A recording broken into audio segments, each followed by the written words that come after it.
Gawin muna natin ulit yung summation na to. So, 228.36626 plus negative 284.76907 plus 126.73534. So, 70.33253. So, kunin ulit natin isa-isa. So, set up ko muna alpha x, 70.33253, and then multiply by the shear tree, 2.82321. So, calc 228.36626. So, 9.16682. And then calc 284.76907. So 11.43088, and then 126.73534. So 5.08727. Positive ba yon? Yung pangalawa pala, hindi ko nakita kung magne-negative. So negative 284.76907. So negative. Okay, so pag dinrawing naman natin class yung kanyang behavior, sound check.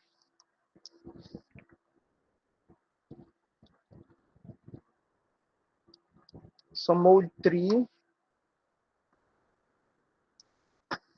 so yung behavior ng structure natin ay nasa saan ba ako?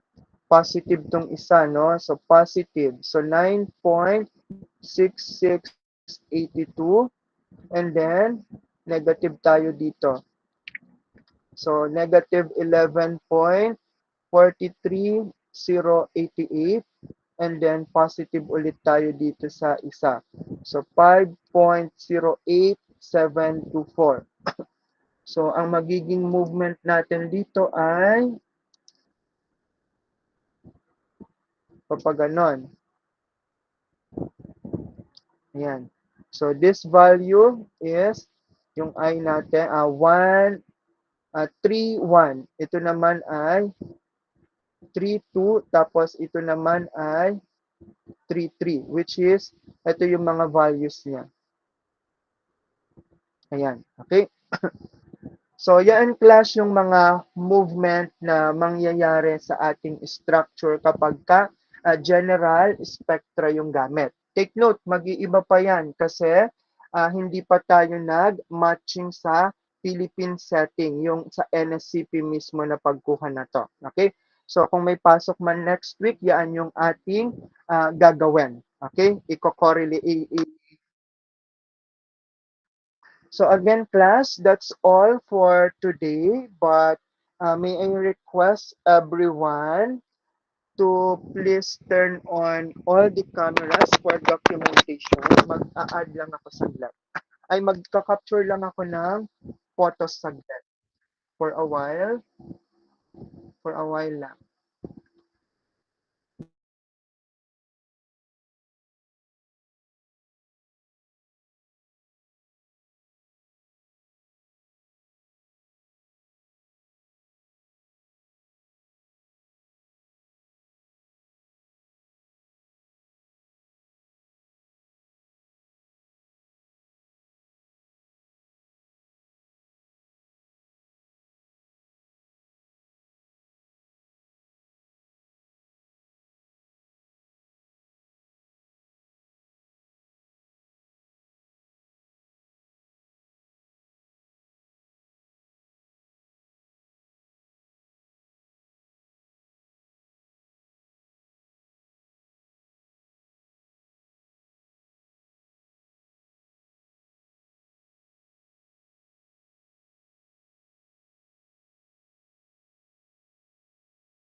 I think okay na. So I had some announcement. Hindi na ako magpapakita, no. Still stressed with this influenza.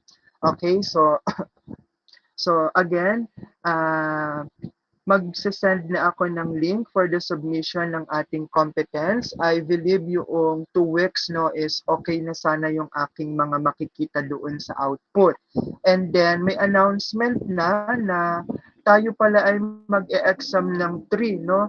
So hindi ko na rin kayo ganong i-stressin. So ang ating interim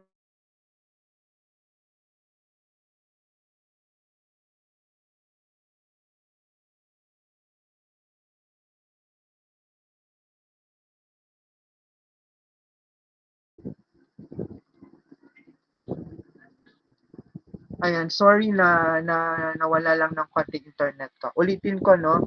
So magse-send ako ng interim assessment natin, and then isasubmit ninyo during our examination. Okay? So dapat perfect na yun, ha. Pag yun hindi talaga na perfect. Okay? Tapos yung assessment competence natin is magse-send na ako ng link. Okay?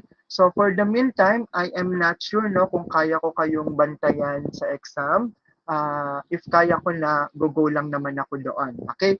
So uulitin ko, ha, magse-send na po ako ng link, and then kung ano yung ibibigay ko doon na deadline, dapat masend yun na yun kasi i-close ko yun at a specific time. So automatic, late na yung hindi makakapag-upload doon sa isa-set ko na date.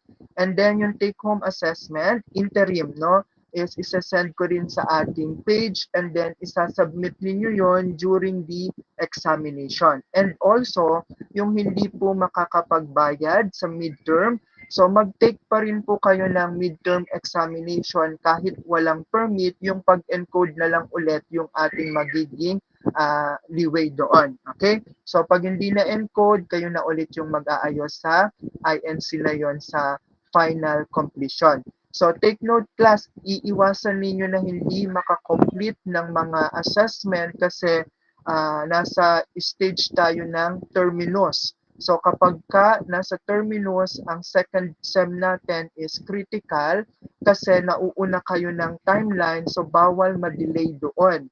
So pag sinabi ng deadline, kailangan ng final assessment ng list of graduating kasi ngayon hindi pa kayo classified as graduating.